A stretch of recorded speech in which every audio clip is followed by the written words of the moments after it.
Nama saya Lionel Ginting. Saya dari kelas 11 MIPA 3. Di sini saya mau membahas tentang sistem koloid. Sistem koloid merupakan jenis campuran antara larutan atau campuran homogen dan suspensi yang bisa kita sebut dengan campuran heterogen. Karena keadaannya bercampur dari larutan dan suspensi, maka sifat koloid bisa berada di antara kedua jenis campuran tersebut. Sistem koloid dibagi menjadi 3. Yang pertama, sistem dispersi.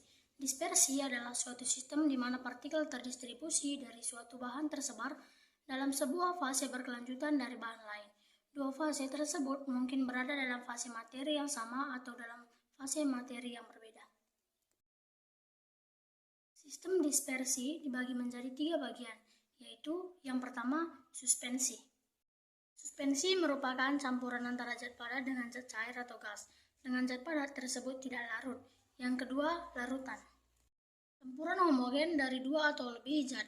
Nah, larutan terdiri dari zat terlarut dan zat pelarut yang sifatnya homogen. Zat pelarut itu zat yang melarutkan zat lainnya, dan zat terlarut zat yang dilarutkan ke dalam pelarut.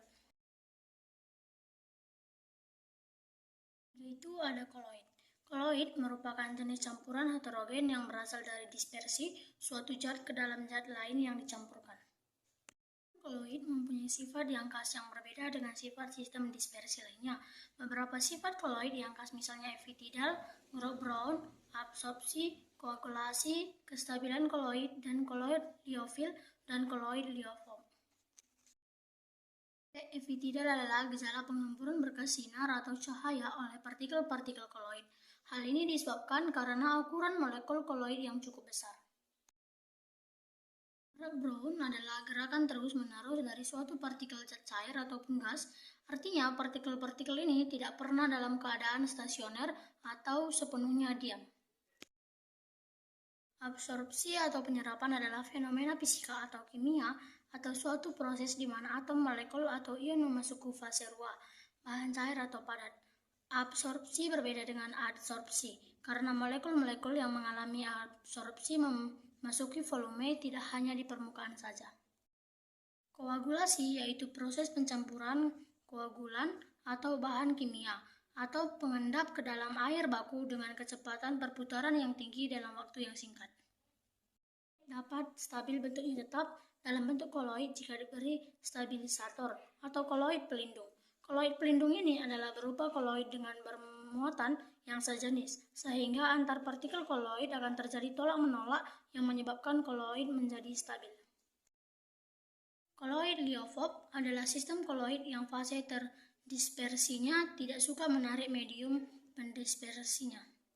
Yang fase terdispersinya suka menarik medium pendispersinya yang disebabkan gaya tarik antara partikel-partikel terdispersi dengan medium pendispersinya kuat. Kita masuk ke bagian C, pembuatan koloid. Sistem koloid dapat dibedakan secara langsung dengan mendispersikan suatu zat ke dalam medium mendispersi. Cara pembuatan koloid dapat dibedakan menjadi 2 cara, yaitu dengan cara dispersi dan cara kondensasi. Cara dispersi memecahkan partikel yang besar atau suspensi menjadi partikel kecil atau koloid.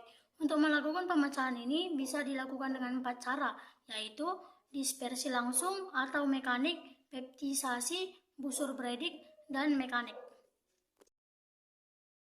Masuk ke cara kondensasi.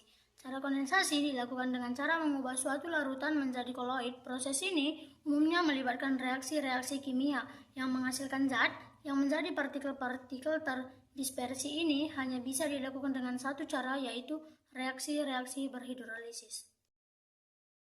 Terima kasih atas pembahasan sistem koloid tersebut. Jika ada salah kata, tolong dimaafkan. Terima kasih. Yeah, Bobby Valentino.